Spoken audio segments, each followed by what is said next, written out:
Welcome to Critical Q&A number 498 on this May 18th in the year of our Lord 2025. Let's go ahead and get the chat. Yeah, we're all good on the sound. I just had it goofily set up. Let me please put your questions here. Put that in the Q&A and get that set up there. All right. Throw that up on the screen over here. All right, good. So now your questions will show up in the little boxy box there. Let's get our host and chat screen going.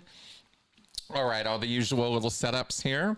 I have papers, I have things to go over with you. I'm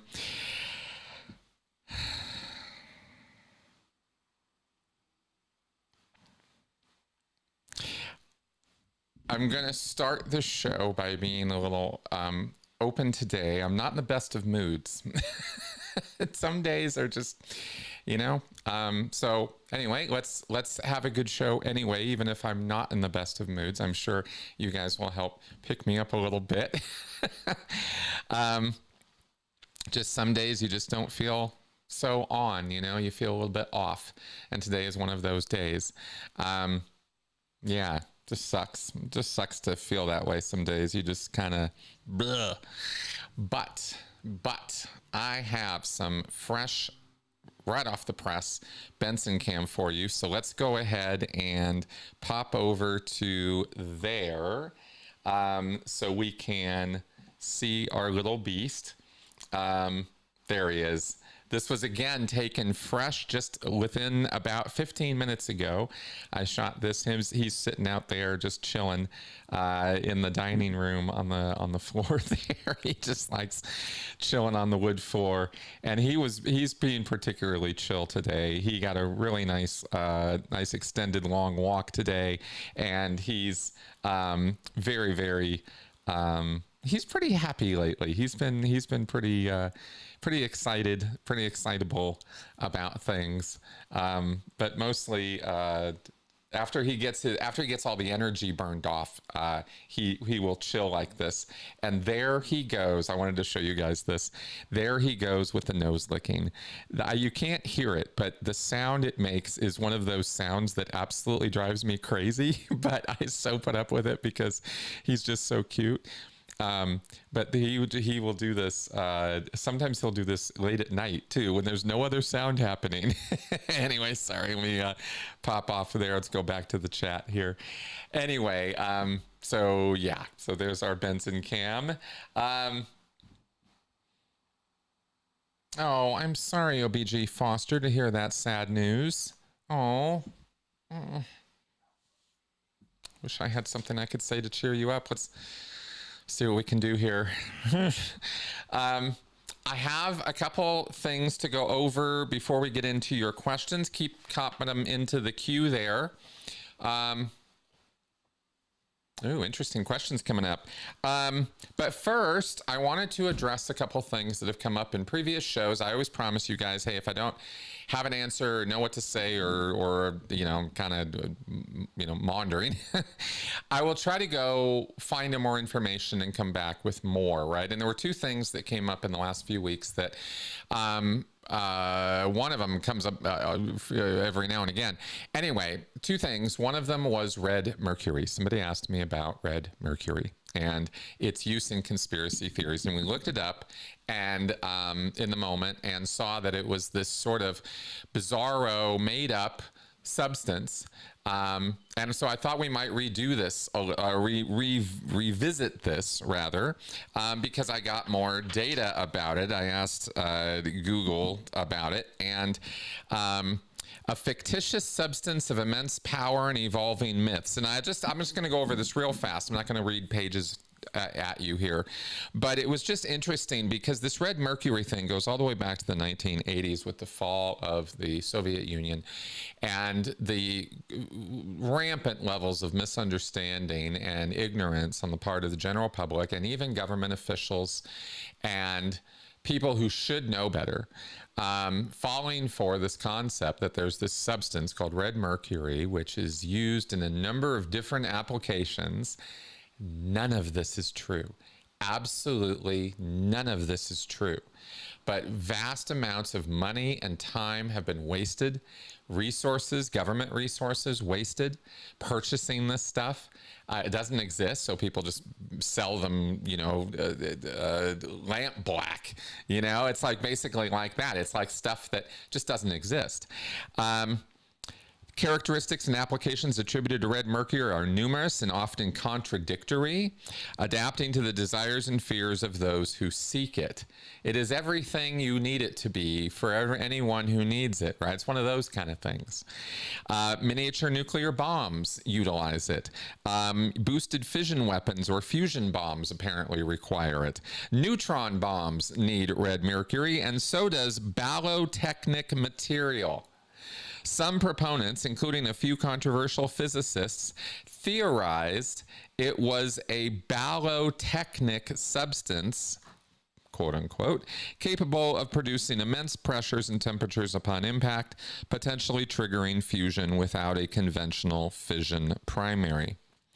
It has also been stated that it has been linked to advanced military technology such as anti-radar coating of stealth aircraft or sophisticated missile guidance systems. It also will, in addition to weapons-related mythology, it also not only can be the ultimate substance of destruction, but it can also be a potent healing substance. Connected to ancient Egypt, where it can be suggested to be an elixir found in the mouths of mummies, capable of curing various ailments.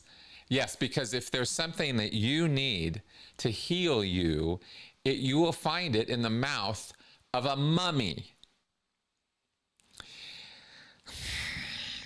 Also, apparently, red mercury is not only an ultimate physical material and ultimate healing material, but it also enters the realm of the occult, and it can be used to summon jinns, or vampire, or it possesses vampire-like properties, such as being repelled by garlic and attracted to gold.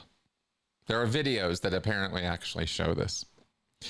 And apparently it can come out of, the source of red mercury is secret Soviet laboratories,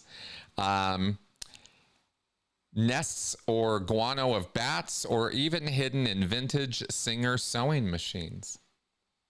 Yeah, collect up some of those old Singer sewing machines and you can collect red mercury. So the only other thing I can, you know, comment on about this stuff, beyond the gullibility factor, is the very real, just to get, you know, okay, fine. So people believe nutty stuff. What else is new? This kind of ignorance, of course, comes out of the fact that we are living in a complicated world where no one can really understand everything that's going on. And it's been like that for quite some time. You can't understand everything about computers. You can't understand everything about electricity or electronics or about weapons or about nuclear power or about physics. You know, all of these things require advanced degrees to even approach a little tiny bit of knowledge about the whole subject.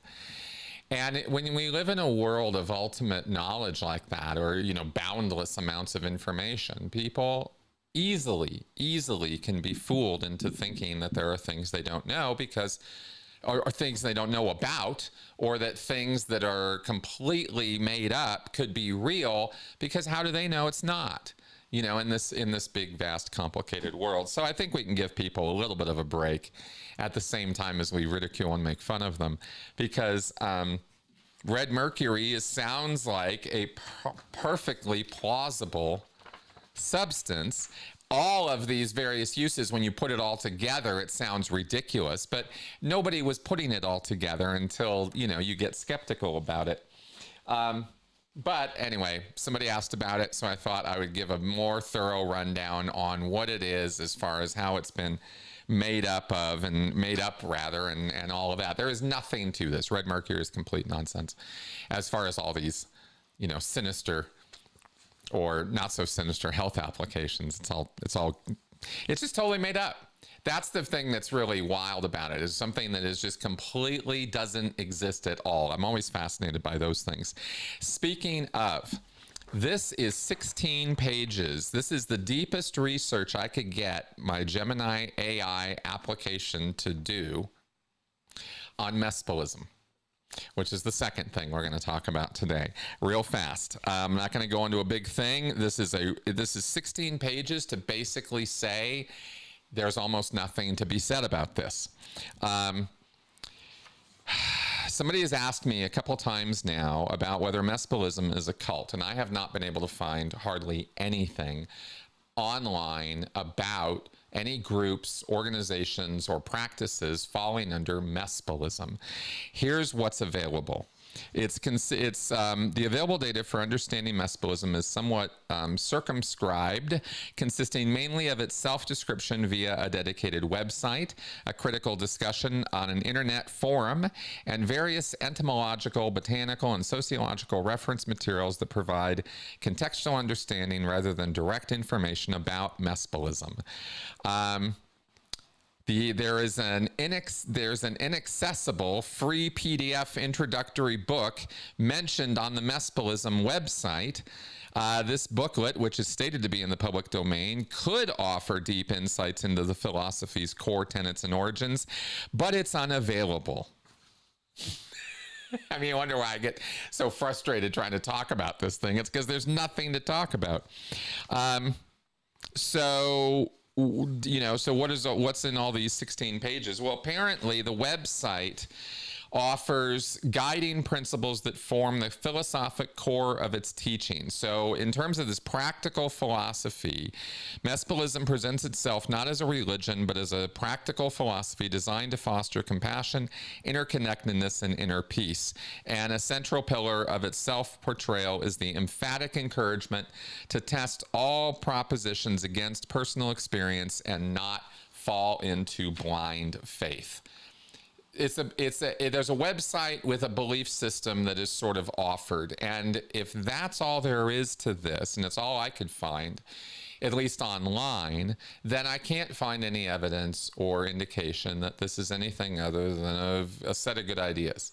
There's no cult connected with this that I could find any evidence of. Now, cults do not always exist online, and the online world doesn't reflect everything that goes on in the real world by any stretch. So it may well be that there is some dark coven of mespilists around practicing some sinister version of compassion and tolerance for people, but I can't find any evidence of it anywhere. So my final answer on mespilism is no, it's not a cult, because I can't find any reason to believe that it is. It's just a belief set that talks about compassion and understanding on a website. That's it. That's all I got for you on that. So I'm no longer going to stress about how I can't understand or find anything about mespilism. That's it. That's all there is on it. And so there we go. And yes, there you go. Okay. OBG Foster, I'm really, really sorry for your loss today. I see in the comments there. That's a bummer. We know from having lost 7 a few years ago how rough that is. There's no words that really are going to fill the hole or the void that is left behind by losing someone or something that you love. My condolences. I definitely feel for you, and I can understand the feelings. It just sucks. It just does. You're losing something that you can't get back. And all you're going to have, after that is the experience of it and the love and feelings and memories from those experiences. Cherish those. It's what makes life worth it. Okay. So those being the things that we needed to, that I wanted to go over from earlier shows, let's go ahead and get into your questions. We also have 3 preset questions. In fact, let's go ahead and jump over to those and throw the first one up on the screen so we can just jump right into this. I was going to do a little bit of research on this and I didn't. So I'm just going to answer this off the top of my head. So here we go. Matt Bywater asks, when you were discovered by the Office of Special Affairs making critical comments online about the Church of Scientology, 2 officials from OSA were dispatched to handle you. Yes, they were. You said they had snake eyes. Actually, I said that they had shark eyes, and I said that only, and I was referring to one of them. My statements on this have been very clear. If I said snake eyes, I meant shark eyes. That's the term that I've favored and used in talking about a particular individual, Pam Bowen, who came out to see me to rake me over the coals. And I said that she had shark eyes. They were black and dead. In addition, it is well known that indoctrinated cult members often have glazy eyes. What explains this physiological effect? Is there something specific to Scientology that produces this? Has it been studied in academic research at all? I'm genuinely curious about this. I suspect the glazy eyes are due to sleep deprivation and perhaps also because the cult member is fresh in an awe and fervor experience. The snake eyes no doubt reflect the senior level in the Scientology cult that the OSA officials hold, but apart from that, I'm really not sure. Okay, great questions. And I haven't done any academic research on this, so what I'm going to tell you is purely conjectural on my part, and that's what you're going to get today. So that's what we're doing. So there's 2 things here. I think there's 2 different separate things. When I talk about someone who has shark eyes, right? If you've ever studied sharks or looked into sharks at all or watched them eat their prey, their eyes roll back, and sharks have very cold, black, dead eyes. There's not a lot of feeling there. Now, eyes communicate in lots and lots of subtle subconscious ways. There's color, there's pupil dilation, but there's also the things going on around the eye, right? Our lids and lashes and everything, get wide or thin or stuff like that. And that also contributes to our perception of how we think other people are thinking or feeling based on how we look, how they look at us. So those are the things that change with eyes, and yet there's this other thing, this other sort of sense or perception that goes along with this, which is this sort of, I don't know if it's projection or if it's a sense perception or what it is, where we can look in someone's eyes or look at their eyes, and we can feel like that window into the soul. We can feel like we're looking at something deep, the deep wells of their eyes, right? There's some truth to that. There's some kind of an awareness of the inner self that we see, through those windows or lenses. And I think there's some truth to that. I think it's a collection of perceptions that we're not just looking at the eyes. I think we're looking at the face and the visage and the composure of the person as well. I think we're putting a lot of stuff together if we're being real about how we perceive things. So I think when I'm saying somebody has shark eyes, I'm saying that there's a countenance, there's a whole look to them. It's not just the eyes, but specifically with the eyes, what I mean talking about that woman and that moment and people like that is a complete and utter lack of any compassion. There is no feeling. There's a sort of a deadness. And that's reflected in the mouth and the face too.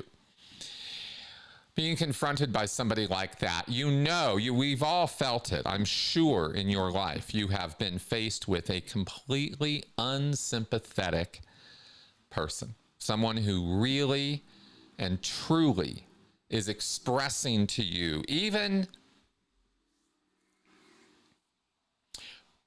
no, it doesn't have to include that. There's just no feeling. There's like a wall, a moat, a barrier, Yeah.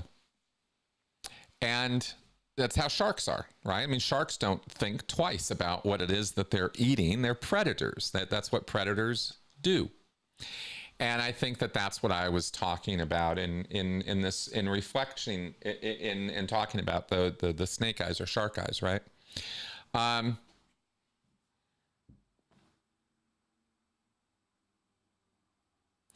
We talk about how people,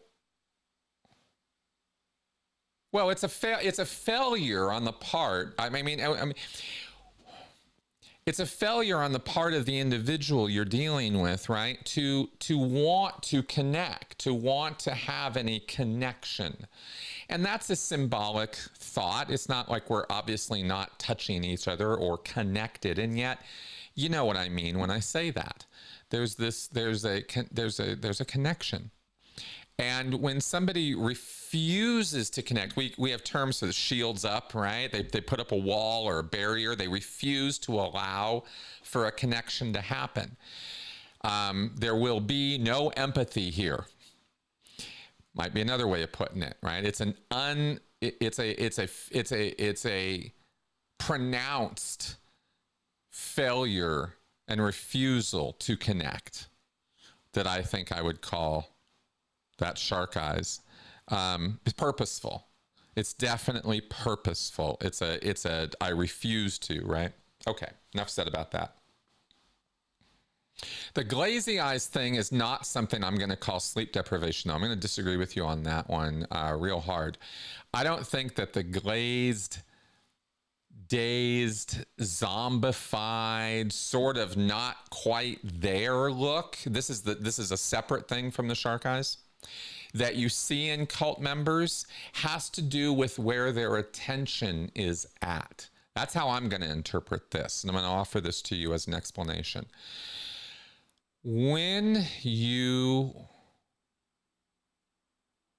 are talking to a cult member, you're talking to people who have an agenda in their life. They're constantly working a to-do list in their mind of things that the cult obligates them to do. When it comes to dissemination, promotion, proselytizing, it's agenda driven. They need to get new members in, or they have an obligation to. So they need to connect with you. But they can't ever really open up as human beings and connect with you because of the cult personality that's in the way, or the cult obligations and responsibilities that sit on their face, in their to-do list that they're constantly looking at. And I think that sort of glazy-eyed look that you get from cult members is them having half or more of their attention directed inward, not outward to you. When they're talking to you, they're running through their agenda items. They're running through their methods. They're running through now I have to do step one. And then when I'm done with step one, I have to do step two. Okay, good. Now I have to do like with Scientologists. When you're talking to a Scientologist and they start proselytizing to you, there is this 4-step dissemination drill, as they call it, that they're doing with you: contact, handle, salvage, and bring to understanding. They are doing those 4 steps. They're always thinking about those 4 steps, and if they're and where they could be at with you. Have I contacted you? Okay, good. I contacted you. Okay, good. Now I need to do the salvage step, right? So there's a thinking going on in their mind at the same time. They're processing. Okay, now I got to do salvage. Now I got to do salvage. Now I'm going to say this, or I'm going to say this, or I'm going to say that. You get the idea. Okay, so there's that kind of thing going on. The other thing that's going on with the glazy eyes is that you mentioned the awe thing, the awe and fervor experience. And I think that is legit also part of the picture of that glazy-eyed, sort of not quite fully there idea that you get when you're talking with a cult member. You get a little weirded out, right? And that comes from the fact that also, if their attention isn't on their to-do list and on their methodologies and what they're trying to accomplish with you, then it's wrapped up in the awe and love and fervor of the cult experience, right? And cult members don't walk around in a daze as much as people think they do. But it happens, and it can happen, and it can become a state that a person becomes sort of, yeah, actually, I should walk back the last thing I just said because, well, I mean, yeah, it kind of depends on when you run into them, but it's definitely a phenomenon, isn't it? Right? It is something you run into, but I hesitate to say that it's a permanent state, right? I've never met anybody who was always in that cult daze, right? So I do think it relates to the awe and fervor when you were talking about that part of it, and that's probably a good enough explanation. And that was in your question. So yeah, I do agree with you on that part. I just wanted to push back a little bit on the sleep deprivation part, because I don't think sleep deprivation definitely produces some glassy-eyed weird looks, and it can be another reason why somebody might have that, but I don't think that's what you're seeing most of the time when you're seeing cult members. My take, for whatever reason. Okay, let's go back to your questions from the chat. And just pop right back up to the top here. Oh, not that page, silly. This one. Sorry about that. Went to the wrong page. Okay. Here we go. OBG Foster. If you could have a cup of coffee and chat with 3 dead people, who would they be? Carl Sagan's top of the list. Always. God, I would almost give body parts to talk to that guy. I wouldn't, but you know, be amazing. I'd love to talk to him. Yeah, I'd love to talk to him. Okay, who else? Let's see. And I wouldn't, not to make too fine a point on this, OBG, I know what you mean by this, but I don't drink coffee, so I would not be drinking coffee with them, but I might have a soda. Okay. 2 other people to talk to who are dead.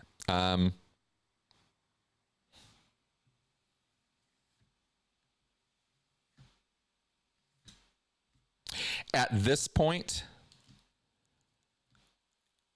I would like to have a conversation with L. Ron Hubbard. There are lots and lots of other people in history who are far more significant and interesting and probably would be far more educational to talk to. But if somebody could materialize L. Ron Hubbard in front of me, you know, like, that's somebody I probably would need to have a conversation with if it was possible to do so. So let's throw him in the mix. There are many questions I have for him, but mostly I would really like to, this might surprise you a little bit. I don't know, maybe not, but I just want to observe the guy for myself. It's impossible. I'll never be able to do it. But man, it would be such an opportunity with all the things I know now to see him with fresh eyes, see through all his bullshit, ask him some really sharp and pointed questions, you know, really dig into that guy. Because I could do that.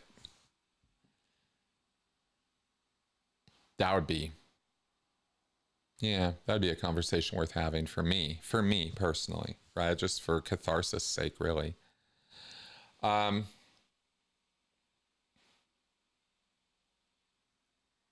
Okay, and let's come up with a third person. It's a good question. I've always thought, you know, Jesus. I mean, who would believe me, right? Who would believe anything I have to say about it anyway?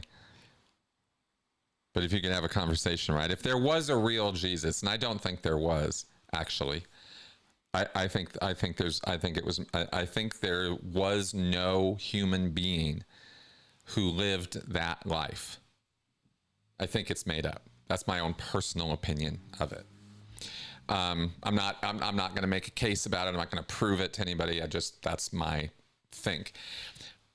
But if there were, like, it would be a way to resolve that question, actually, would be, okay, give me Jesus, right? And I'll go talk to Jesus. And now I'm going to know that there was really a person and who that guy really was and what he really did. I mean, if there was some way to cross the language barrier, obviously, and have that conversation, I would absolutely have that conversation. I would be very, very interested in having that conversation, just so I could know for myself what really went down, you know, because I'm so sure that nothing anybody believes these days is true about Jesus's origin story.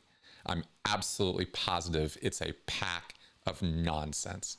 And I would love to know the actual historical reality of that time and that place, you know, just to fucking sort it out once and for all, for myself at least, just to have that knowledge. There are other people of historical note that I would really like to have a conversation with. Hammurabi.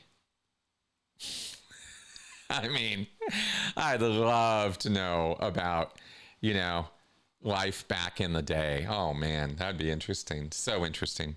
So those are some names of some people.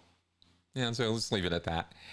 Okay, Young Matador. Hey, Chris, in your opinion, what happens next in Clearwater after the council voted against selling the street to Church of Scientology? Won't David Miscavige just wait until a new council is voted in and he can try again? Well, that might be one way he's going to go about it, but I don't think he's going to wait that long. Okay. What I said a few weeks ago, and I believe that it's true, that David Miscavige and the Scientologists, the Sea Org members in Clearwater, Florida, believe that Scientology is inevitable. They have a very long-term sort of bulldozer approach to how Scientology will manifest and grow in Clearwater. Clearwater, according to Scientologists, they own it. They believe that they own Clearwater already. It's their town. Everybody hasn't quite clued in on that yet. And Miscavige especially, right? Tom Cruise buying up properties there, right? Other people, other big wealthy donors buying up properties. I mean, where do you think that money comes from? It comes from people who believe in a vision of Clearwater as a Scientology Vatican. It's a great way to describe it. They probably don't think about it that way themselves. They probably don't think Vatican, but it's a good way to describe it, right? A centralized concentration of power. You know, ideally they could become their own city-state, nation-state, right? But short of that, you know, just own the place so that Scientologists can show up there, have their hidden away, fenced in, you know, inner world experience. I mean, I walked around in Clearwater. I just couldn't believe how fenced in and privatized everything was with all the Scientology properties there. And that's the way they want it. That's the way they like it. It's our world, right? And we're growing it. And we're going to take this place over. So what happens next? I'm not sure exactly what's going to happen next, but I do know that Miscavige is never going to give up on their plans for taking over the town. Bit by bit, piece by piece, building by building, block by block. That's what they're doing.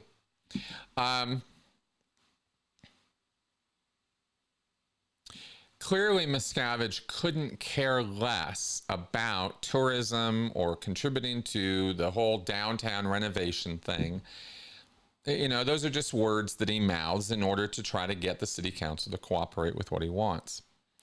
So there may be more in that direction, more PR mouthing of, you know, no, it's all good for the city, and here's why, and here's what we're going to do, and all that. But he's probably going to have a cooling off period I would imagine there will be some kind of a cooling off period, right? And whoever's in charge of this stuff is probably getting raked over the coals by Miscavige. If not, you know, he might reinvent the RPF just for them.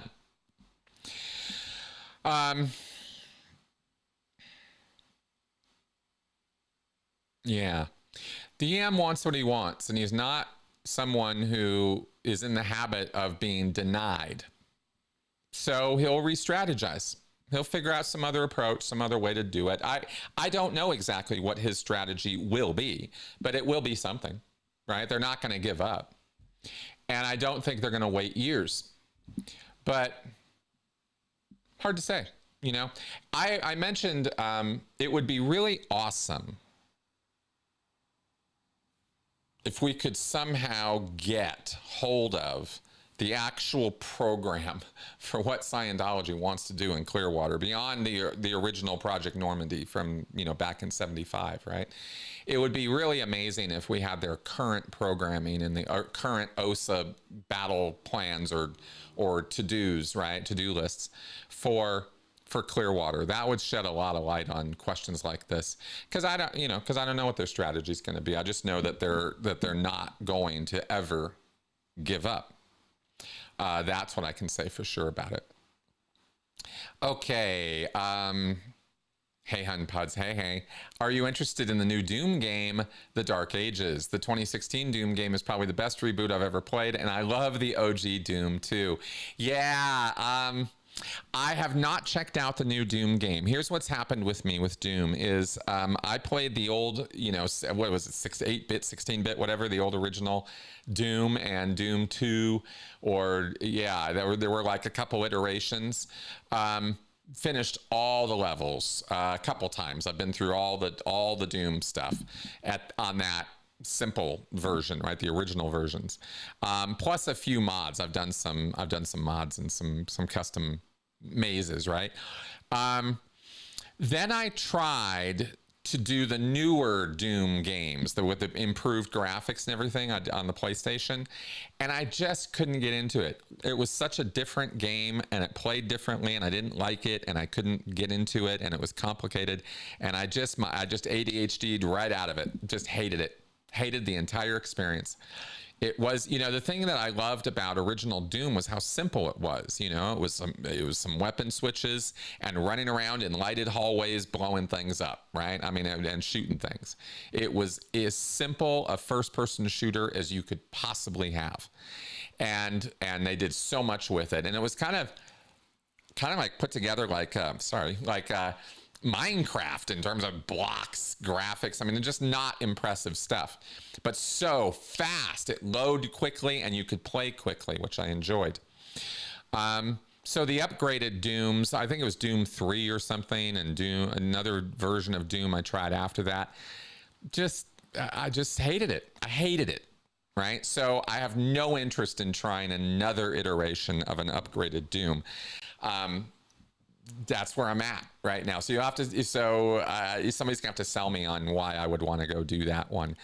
And that's my whole rundown on Doom. I'm just OG. I don't know. I tried the other ones and I just couldn't get into them. So there you go. Canal du Modem. I have no idea if I'm pronouncing that right. Is mindfulness meditation, or any other kind of meditation for that matter, allowed to Scientologists according to their teachings? Absolutely not. No. Scientologists are not allowed to meditate. That would be an other practice, an external influence, but mainly they call it an other practice. And they're not going to have any time for that. No. Oh, sorry about that. It's got something caught in my teeth. Yeah, talking about some Doom there in the comments.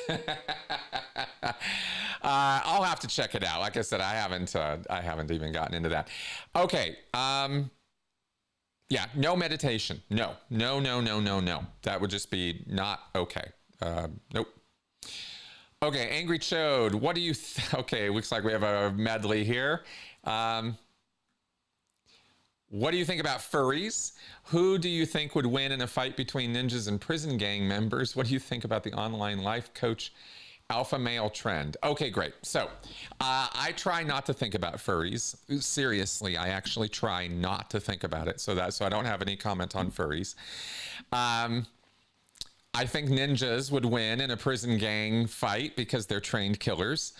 And usually they're armed as well, but even unarmed, they're pretty trained. And what do I think about online life coaches and alpha males? Okay, have more to say about that than the other stuff. I really am bothered by, you know, incels, Andrew Tate, you know, these male alpha male, you know, go pay $20,000 to go, you know, to alpha boot camp and this kind of thing, right? This whole like, let's be a man. I'm going to be a man. I'm going to be a manly man. You know, I mean, toxic masculinity is a thing, and it's really just an extreme version of, you know, testosterone fueled man traits, masculine traits, right? There's nothing wrong with being a man. There's absolutely nothing wrong with masculinity, you know, and there's nothing wrong with being a breadwinner, supporter, somebody who wants to take care of a family, be the head of the family. There's nothing wrong with any of that stuff. Right. But when it encroaches on other people's rights, or you start making it out that the male in the family is the superior senior position, holding the umbrella against the darts of Satan, and somehow the wife and the children need to submit, you know, all this crap. That's the evangelical version of toxic masculinity. And the incel online version is that you have a bunch of kids out there, boys and young men, who are being raised with very twisted and bizarre ideas of what it is to be a man and what masculinity is and isn't, and all the fads and TikToks and Instagrams and YouTube shorts that give thousands of contradictory messages on a daily basis to young men about their status in society and about their place in the world and what they should and shouldn't be doing. You know, from Jordan Peterson to Andrew Tate to Joe Rogan, these are the role models that are presented as, you know, what it is to be a successful male in the world these days. It sucks. Really sucks that Joe Rogan is somehow typified as an ideal, you know, male, or Andrew Tate, who's somebody who cannot say 4 words without one of them at least being some hateful thing mostly against women, or his own internalized homophobia, right? Because the guy is so. Anyway. I have many opinions about Andrew Tate, none of them good. So I think that there are a lot of very confused young men getting a lot of very confused messaging out there. And I think that there's a lot of parents out there who have been very confused by a lot of this too. So they haven't really been providing much in the way of positive messaging on this stuff, right? Very, very generalized statements, I know, but I'm not, you know, a sociologist, or I don't have a whole lot more intelligent things to say about that stuff, except it's crap. And I wish people wouldn't fall for it. All right, let's move on here. Placeholder 3489. Would you say that the Sea Organization is using their Class A naval uniforms less these days? Yeah, definitely. Why the change? Probably public perception. You know, when I used to run around all the time in my Class A uniform, which is the blue navy with the pins, the campaign bars, and you could wear a little ribbon or a lanyard, steel chain lanyard, or a cloth one. These things would indicate different things as far as your uniform goes, but to the outside world, it communicates nothing, right? Nobody knows what these uniforms mean. They look like the Navy. People get a little confused, though, because they're not the Navy, and it doesn't quite look totally like that. Who are you? What group are you part of, right? Oh, I work for the Church of Scientology. You work for a church and you're dressed like somebody in the Navy? Who are you, right? Like, it doesn't communicate at all. It is one of the most culty things about Scientology that they have a Sea Org at all. And that within the Sea Org, they actually cosplay that they are Navy officers. I mean, the whole thing is ultimately just a big cosplay. It's just a bunch of fake pretenders trumping themselves up as important people. That's all the uniforms are about.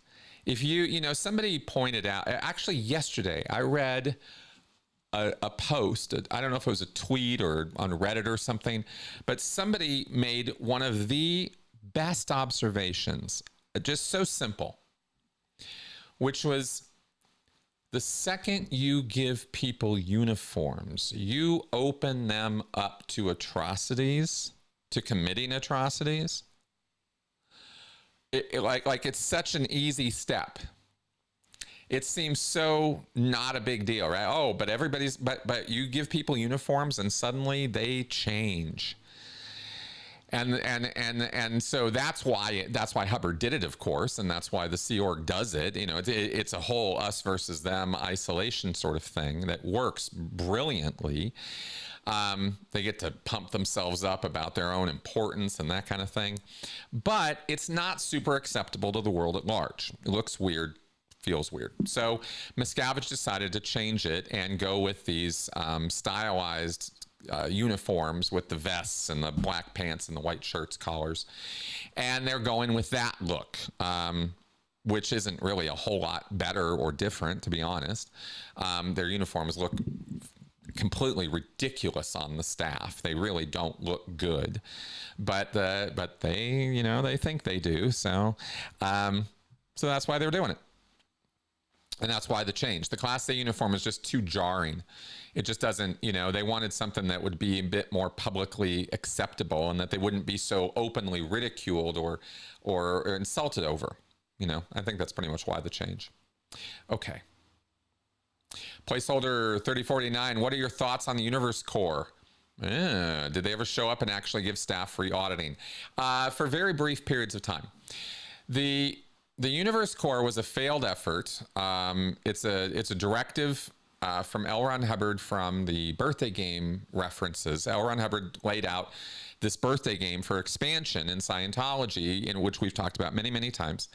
And the reward for winning the birthday game is supposed to be that a bunch of Sea Org members show up in your org. Here you are in Cincinnati. Here you are in Denver. And you're working out, you're working 40 hours a week, 50 hours a week, 60 hours a week at your local church.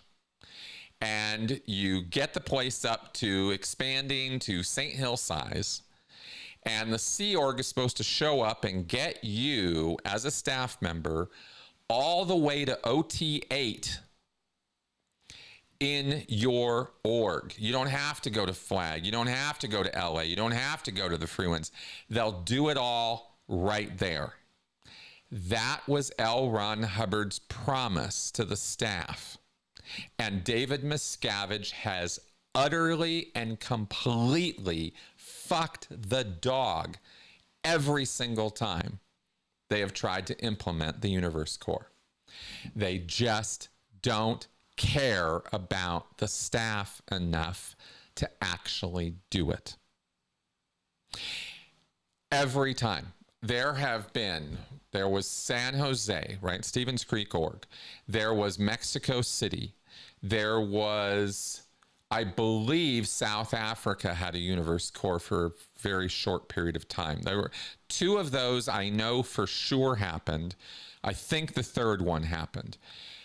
All of them, and Orange County.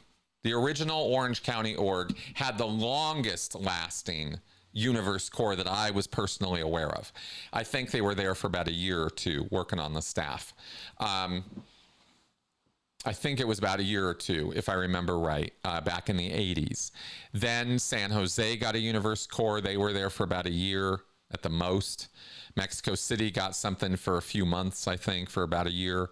And then the team gets pulled. Basically, a Sea Org team of trained OTs show up in the org and are supposed to audit the staff. It was a complete clusterfuck every time they tried it. Some of the staff made progress. Some of the staff made it onto the OT levels before it sort of bleh. And then the staff ended up having to go to AOLA, where they were supposed to get free services there, but AOLA is not set up to give free services and doesn't have auditors who just give away OT levels. So that failed. Right? When you're running, let me point out the obvious, right? When you're running a money-making scam, it's very hard to integrate free service for the staff into your scam, because everything in the scam is set up to make the money and shove it up the line, not reward the staff and give them free auditing. Scientology isn't set up for that. It doesn't intend to really do that. And that's why every time they try, they completely fuck it up. The Universe Corps was probably one of the most obvious failures of David Miscavige and the Sea Org to have ever happened. It was a cataclysmic failure every time. So those are my thoughts on the Sea Org, on the Universe Corps, right? It was a joke. And it was one of the ways that it was one of the most obvious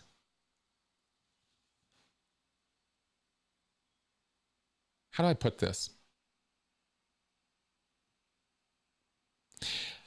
When I was a Sea Org member, the repeated failures of the Universe Corps proved to me that David Miscavige didn't give a fuck about me. Proved it to me. I don't get asked about the Universe Corps very much, so I've never really mouthed off about it too much, I don't think. But it's a joke, and it's a broken promise from L. Ron Hubbard that David Miscavige doesn't care one iota about. And I find that so interesting, because I struggle with the idea that David Miscavige is a true believer in Scientology, right? Because of stuff like that, right? Because he doesn't give a shit about the staff and never has. So anyway, that's what I can say about that. Gnome Sane. Question, do you recall the initial time frame given for the whole thing to be completed when the Ideal Org program was first announced? No, there was no time frame given. Everything in Scientology is now. Make it happen now, right? Take the time out of it. There is not to be any time. Let's cut out the time, right? Everything now, taka, taka, taka. So, you know, I guess if anybody had asked Miscavige or thought about it much, it was supposed to all happen within a couple years, you know, between all the fundraising. Every org was supposed to fundraise simultaneously from their fields.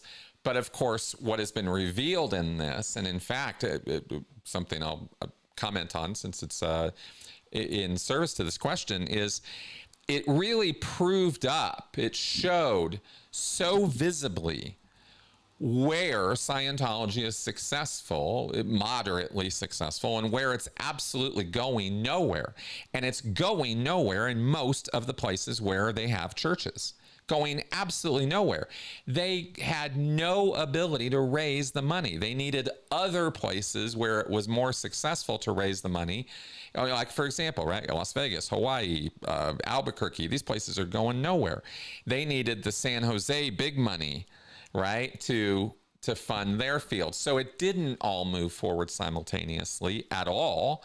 The small struggling orgs, which are most of Scientology orgs, didn't do shit on the Ideal Org program, and wouldn't and couldn't until the big whales came along and the Sea Org members rolled into town and brought in money from out of town to build up and pay for their building, because they didn't have the money locally to make it happen. That's the biggest proof that you need of how what a failure Scientology really is as an organization, you know, is they couldn't get this thing done in a few years. Any organization could give itself an upgrade like Scientology's trying to do in a few years.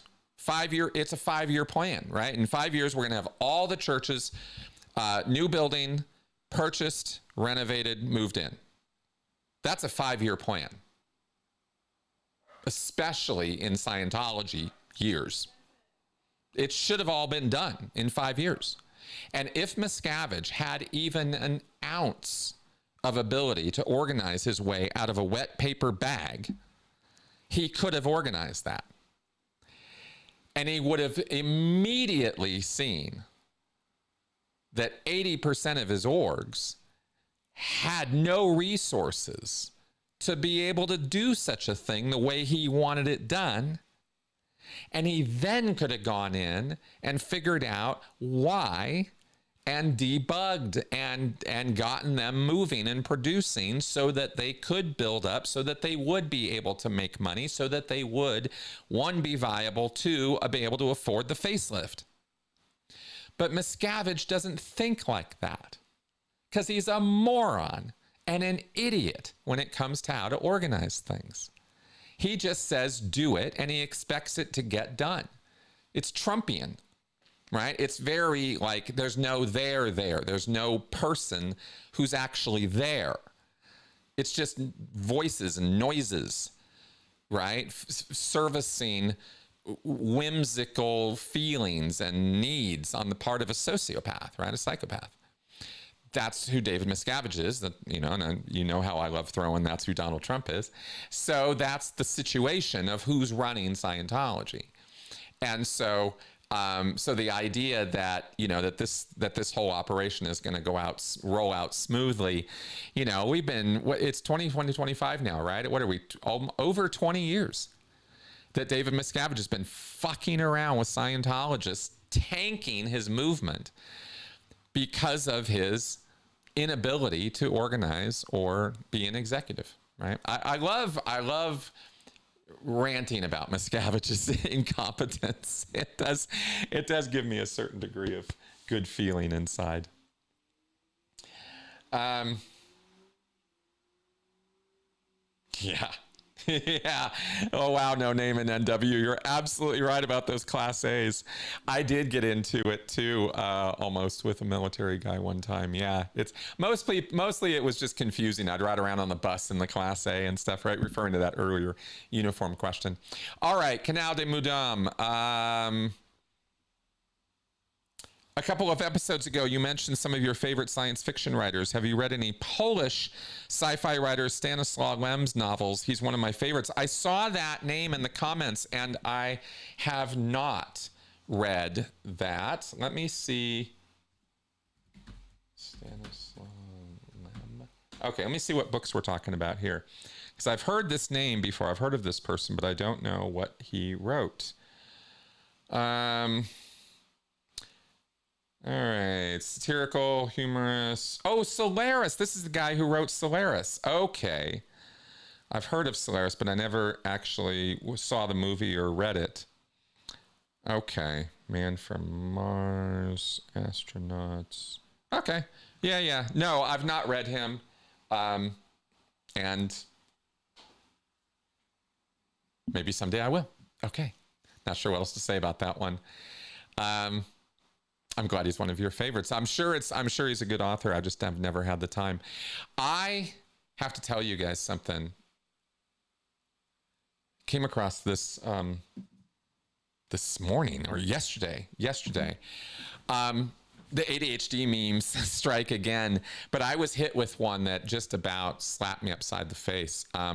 There was this ADHD meme where it said something, the thought was, can you remember, or do you remember what it was like as a kid to read book after book after book after book, just consume them like you breathe air, and as an adult, you are so ridden with depression and anxiety and ADHD that you can barely pick up a book at all to read? It was something that encapsulated that thought. It said it a lot smoother than I just said it. but it was it was like an arrow through my, I mean, like other people have experienced that, because I thought I was the only one. It really hit me hard, you know, because it's so hard for me to pick up a book now. It still is. I've read, you know, the nonfiction that I need to read, I can read. But reading for pleasure, I've read one fiction book. You know, it's so hard to do. To give myself the time or space to read fiction is almost impossible anymore. And I just don't know why. But it's just kind of a curse. Anyway, sorry, I didn't mean to be all downer about that, but it just hit me the other day, and I thought I'd share that, because it's a struggle, and I don't understand why. I really don't. I have this condition that just stops me from doing half the things I want to do half the time, and it's really, really, really, it really brings you down some days. Okay, sorry, that's a total downer statement there. Let's move on. Placeholder 3489. What benefits does the IIS offer besides a card and trophies? You get a 10% discount, 5% or 10% discount on Scientology services as an IIS member. That's it. That's what you get. OBG Foster. Have fewer Scientologists and exes contacted you since last year's SPTV drama? Yes, I am being contacted less by exes these days. Yeah, that whole SPTV drama was a real disaster for the whole ex-Scientology world. It's never been the same, and it's never going to be. We're separated now. You know, there are people I just don't even talk to anymore, vice versa. You know, I was trying to put my 500th, I guess I'll mention it here. I was trying to put my 500th episode together. I'm out of idea. I have no ideas. I got nothing. Nobody wants to be on my show with me. I'm just sort of stuck here. I don't want to get all, I really don't want to get all downer about it. I'm really stuck on that 500th episode because I don't know what to do. The entire, you know, I'm also not in a really super great mood today, so I probably shouldn't comment too much more about that. I'll just move on because I don't want to say things I'm going to regret later. Bud123, who are the role models struggling single men can follow on the left, not red pillars, who give good dating and self-improvement advice? Well, see, that's exactly the problem, Bud, is there aren't any that I'm aware of. There's a phenomenon. There probably are influencers and people to follow and role models to follow. I'm just not aware of them because I'm not looking for that. So I don't know who they are. I'm not looking for Andrew Tate either, right? I just know about him because he's so awful. And one of the things about awful people is that they get all the airtime. They get all the attention. We're driven by an attention economy, which validates and rewards the worst of us. At the end of the day, that's the number one problem with the way our attention economy works. The way social media is designed and driven is the very worst of us rise to the top easily. It's not even much of a struggle for them. You just have to say stuff that is so outrageous that it pisses off so many people. And then a whole bunch of other people who aren't savvy enough or experienced enough or knowledgeable enough to be pissed off by their nonsense instead become fascinated by it. And then we get what we get. But the calm, regular, chill, treat other people like you want to be treated, common sense advice, common sense help, you know, good dating advice. No one has any time for that, right? No one has time for good advice. I mean, my channel is chock-a-block full of good advice and no one watches it, right? Because that's not what draws attention. People aren't drawn to, they say they want it, but they don't, because just look at where people go, right? It's very demoralizing as a creator of somebody, you know, somebody who tries to put that kind of stuff out. And I know that there are other people also in the same boat, right, as me, who here's some good advice, here's some good direction, here's how to improve yourself, here's how to get over your trauma, not massage it endlessly so that you can just live in your trauma forever, right? Like, here's how to get over it. Yeah, nobody has time for that.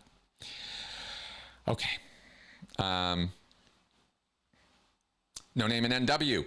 Can you give an update on the fractures in the Aftermath versus SPTV group? Seems to be less than earlier times. Also, any new reflections few weeks after the Render Memorial? Okay. Beyond what I just said, which was kind of snarky, I don't feel like, okay. There's two versions of this. There's the work that gets done non-publicly.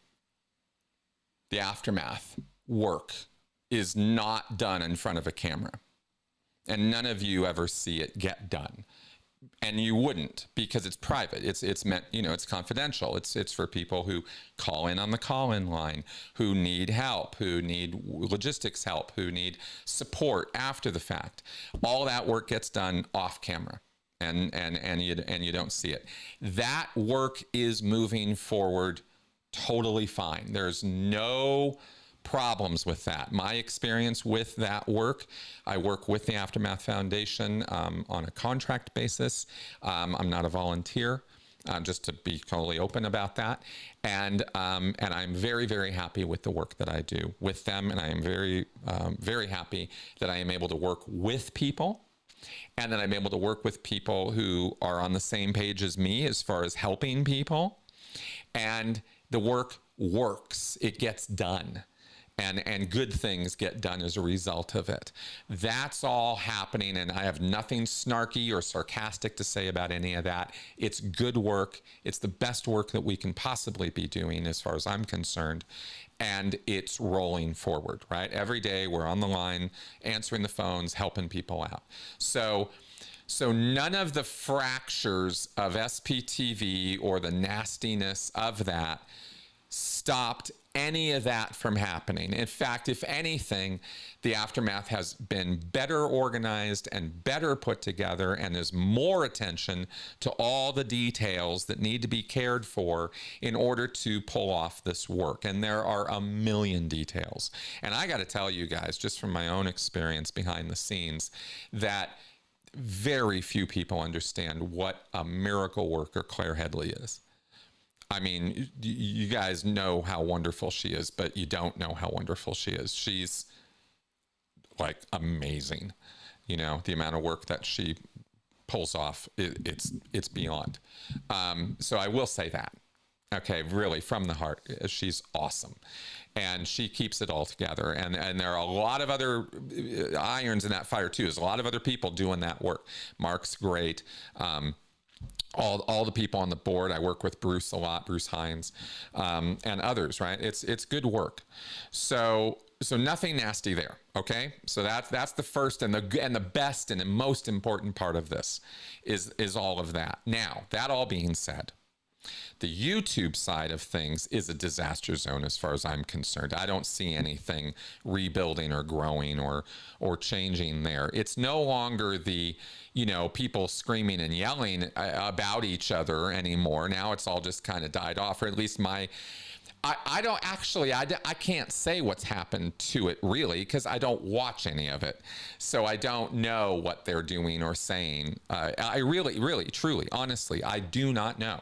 I'm barely looking up any of that stuff, even on Reddit anymore. I never go to anybody else's channels or look into SPTV in any way. I don't know that anything is being created under that moniker anymore. I'm not sure, right? I don't know. I know that there have been efforts on the part of John Atack to build bridges and work with some people. I know he does shows with Natalie Webster, for example, because he told me he did. When we talked the other day, I didn't know he was doing that till he told me. So, there's work being done in that direction. But I don't ever believe that there's going to be any kind of, kumbaya or coming back together again or anything like that. I don't think those bridges can be rebuilt, and I don't think anybody on this side wants them to be. Um, yeah. Yeah. I mean, you know, there's,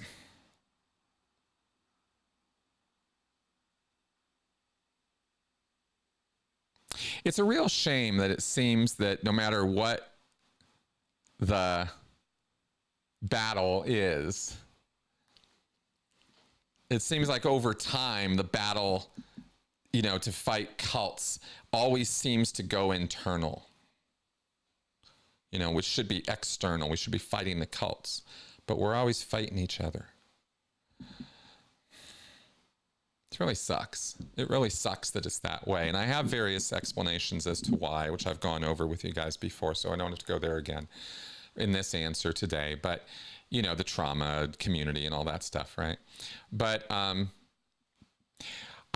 in terms of reflections after Mike's memorial, I have had some thoughts of some ideas of things to do, but I am trying to focus my attention on my book and trying to not let myself ADHD myself off into other stuff, right? Because I disperse easily and get off into other things.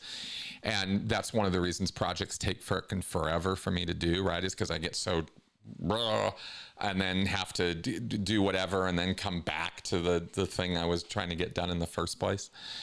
It just takes months, you know, to get stuff done, which shouldn't take that long, but I don't have the ability to just sit and focus, you know? And I guess that's part of the problem with a lot of people in the ex-cult community. Because I happen to believe that there is an oversized representation of neurodivergent behavior in ex-cult spaces. Because I happen to believe, this is all just supposition on my part, but I happen to believe that cults recruit or select for neurodivergent people more than for neurotypical people. And so I think there's an oversized representation of neurodivergency in cults, and therefore in the ex-cult space. And therefore, that's one of the sort of problems, you know, in this community, right? Is neurodivergency is a real thing. And the behavior is very real, you know? So I think that's part of the problem, but it doesn't explain all of it. Not everybody in the ex-cult space is neurodivergent by a long shot. And it's not the only thing that's wrong with people in the ex-cult space. So, you know, so we try to organize ourselves as best we can, but it's hard. It's challenging work. Any day of the week, it is very, very, very challenging work to do this work. And there is no money to be made in it at all. I am so broke, it's not even funny. And that's another problem with getting work done in the space, is nobody wants to support it, right? So it makes it very, very hard to be able to do long-term organized efforts because there's no money to do it, right? The Aftermath is doing wonderfully at that. But it takes a lot of work to run a nonprofit and bring that money in. A lot of work. So anyway, I haven't found success with that. Okay, so those are some thoughts. I know I'm being kind of whatever today, but I told you guys at the get-go, I'm really just not in a good mood today. So I'm doing my best to give you the best answers I can. Okay.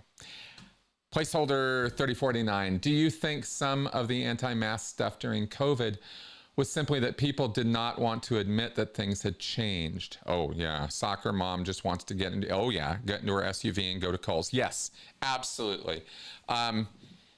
Yeah, I will say yes. That is a factor, a contributing factor.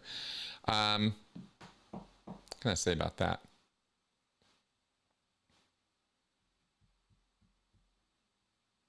I mean, normalcy bias comes to mind right away, right, as a logical fallacy of all of that. People want things to be normal. They want things to go back to normal. They want things to stay normal. You know, who wants unpredictable changes and surprises and emergencies? Nobody does. And COVID was the biggest. I mean, COVID was, well, denial is not just a river in Egypt, right? I guess we can put it that way. And it's a go-to place for a lot of people. It's a first stop for most people is denial. Nah, it'll pass. It'll pass. It'll pass. It's not that bad. That's not that bad. It's a perfectly organic thing. Let's not pathologize it or make it into something awful. It's typical behavior from people. You want to be optimistic. You want to be, well, I need my routine, right? Some people really need their routine. That's a factor. So different, maybe slightly different motivations as to why from denial to routine to all those things, right? But yeah. Okay. Sorry, I don't have a lot of other intelligent things to say there. Young Matador, from what I've seen, Joy Villa previously received a lot of criticism and complaints that she was a Church of Scientology shill or a grandstander. Yes, she did. How should her apparent defection be treated? Okay, good question. And it should be treated like any other defection. Well done, Joy. Good job. I am very happy you're out of Scientology. Period. That's it. We're done, right? I mean, I was not happy with Joy Villa grandstanding as a Scientologist and as a Trump supporter. I did not like her. I did not like her personality with the things that she said, the way she positioned herself, the abortion dresses, the very pro-Trump, pay attention to me, look at me, aren't I interesting, aren't I amazing? That is who Joy Villa was. I don't know if that is who Joy Villa is now. I didn't watch her video, so I don't know. I know she's out of Scientology and that she has said that it is not something she believes in anymore or wants to support anymore. Good. Thank you, Joy. I'm very glad that you got out and that you are speaking out against it. I'm very happy about those two things, and I don't really have anything more to say about it. She was easy to make jokes about because she put herself out there in such an outrageous manner that it was easy to be outraged about her, right? She was doing that on purpose. So when you're responding to somebody who's doing things like that, you're responding appropriately. Anyway, but I am very, very, very happy that she is out, as I am anybody who gets out. And that would be the only real appropriate way to treat anybody who comes out of a cult. Right? Now, a Tom Cruise, a David Miscavige, somebody of much larger stature who is responsible for far more damage and harm than Joy Villa will ever even imagine doing. Right? I mean, Joy Villa was an outrageous PR personality. Joy Villa did not lock people up in rooms and beat on them. David Miscavige has. And Tom Cruise has sat there and watched him do it.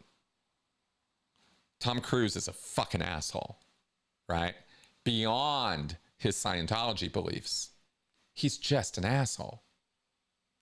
So is David Miscavige. So when they come out, they've got some answering to do. I'll be very happy if they come out that they're out. For them as human beings, I'll be happy. Hey, good job. I'm really glad you no longer pimp for and support L. Ron Hubbard's bullshit ideas. I'm really happy about that. Now you got some making up to do, right? Because you, in the course of your belief, you hurt a lot of people who didn't need to be hurt. You did that all on your own. You didn't even need L. Ron Hubbard to tell you to do it. You did it. So you now get to go make up for that. That's what David Miscavige owes the world when he comes out. Right? That's what the people in OSA who come out, that's what they owe the world. So there's two things going on there, right? Yes, we're really glad the person got out. That's 100% true always. Now we got to balance the ledger. Right? So that's kind of how I see any ex-cult member, myself included, and I very, very, very much have worked very hard over the years to more than balance my ledger. Joy will have whatever work she's got to do for herself. I don't know what she got up to as a Scientologist. Probably not much. I don't know. But she'll have to work that out for herself, right? I'm not sitting here in judgment of her about those things. All right. Placeholder 3489. Do you think that fandoms like Star Wars end up destroying their own hobby with endless criticism? Yes. I get there are issues, but it seems some fandoms are never happy. Yes, you're absolutely right. You can get too involved in this stuff. No question about it, right? No question about it. Entertainment is supposed to be entertaining. To make it more than that is really, and I speak for myself here too, right? Like, yeah, you know, let's not be too silly about this. I will say this, because it's been interesting to me. I've thought about it. I've thought about it a lot, about childhood and our childhood connections to things, and the way that it forms bonds. It creates strong associations and bonds mentally that are unlike the connections you make as an adult. I'm sure there's child psychologists or developmental psychologists who could explain this way, you know, in terms I can't, because I haven't studied that side of psychology. But it's very clear that the fandom that exists at Star Wars specifically, right? I grew up with Star Wars. I was the target demographic of Star Wars right from the beginning. I was a child when it came out. I lived, loved, breathed Star Wars as a kid. I had all the toys. I had all the stuff. I wanted to be Han Solo. I wanted to be Luke Skywalker. I wanted a lightsaber more than anything. I still do. I mean, you know, if somebody told me right now that you could have any one thing that has ever been in the universe, right? You could have one thing. I would struggle between a lightsaber and the Millennium Falcon as the thing I could have. You know what I mean? Like, you know, like that's imprinted on my soul. I mean, Star Wars exists all the way down to my soul. I am so connected with it. And so you can understand if that's how I feel about it with all the things I know about how, you know, don't go extreme with stuff, right? You know, people can get really closely connected with this stuff. They just fall in love with it. They identify with it, and the values of it, or the morals of it, or the storytelling of it, or whatever it is that they connect with. And, you know, and we can be cruel to one another over our hobbies and our interests and the things that we connect with, can't we? We can be really mean to each other about that. Especially when we disagree over things, you know, and my collection of associations with Star Wars are wonderful, but they're mine. They're not yours, and I should never, ever expect them to be yours because they're mine. But we don't really appreciate those subtleties or those differences in fandom, you know, and that's where fandom becomes a bit culty, gets fanatical. That's what fan stands for. And it can be groupy and culty because groups of people start, well, my side and your side, and Star Wars versus Star Trek, right? Or now old Star Wars versus new Star Wars, old Star Trek versus new Star Trek, right? The biggest change that I had, the biggest moment of, right? Oh, that I had personally that I really do want to share with y'all. Because it was kind of a big touching moment for me. It was a few years ago when it hit me. The multi-generational aspect of these properties is such that we have to back off and let other generations and other people have their own experience of a thing and be okay with that. Just because they're not having your experience doesn't mean they're having the wrong experience. you know, especially when it comes to things like entertainment, hobbies, readings, you know, fandom. So I think that's a moment of maturity to realize that, because a lot of people never come to realize that. They really believe their experience of their hobby or their interest is the only one that can be had. That's really sad. Actually, ultimately, that's a very sad place to be. It's so isolated. It's so, you know, exclusive. My experience is the only one that counts. You know, pretty silly stuff. So I'll put it that way. Okay, good. All right, those are our questions for this week. We got to the end of the queue. Thank you very much for all of them. I'm sorry I was such a sourpuss today. Just some days are better than others. Darth Vader is the best Star Wars character. Fair enough. Certainly the most talked about. That's for sure. I don't think there's, I think there's more about Vader than there is anybody else. Star Wars is an amazing property, and it's so many things to so many people. I wouldn't dare to try to take it away from people. I have my own personal opinions about what's good and bad about Star Wars over the years. It's always a reflection of the culture around it, you know, and that kind of thing too. We have to always remember that stuff. Anyway, okay, good. Let's go ahead and wrap up for today. I think we've been at it long enough. You guys have been awesome today. Thank you very much for all of your questions and stuff.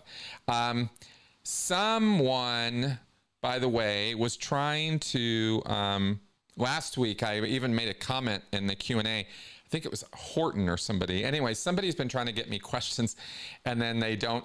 I've answered every single question this week, so I didn't skip anything.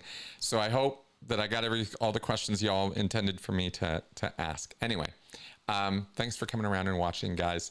Support the channel, support my work if you can. That'd be awesome. I'd really appreciate it.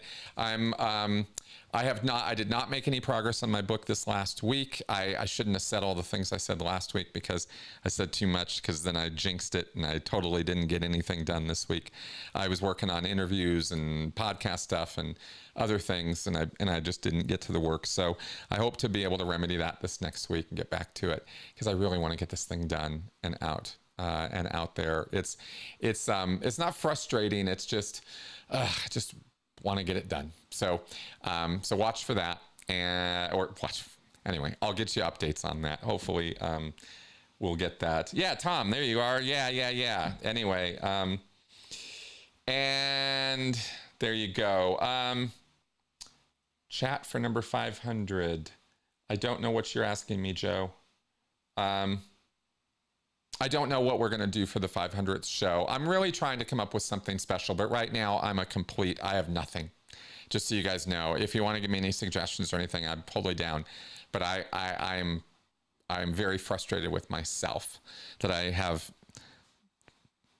seem to have no imagination or something. I just can't come up with any ideas of what to do, and I'm really put out by that.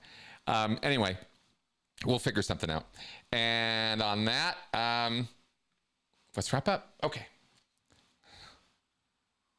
I'll see you guys next week. I'm going to be recording with Tony later, so I'll see you guys tomorrow for that show, and I'll see you next week. All right. Bye-bye.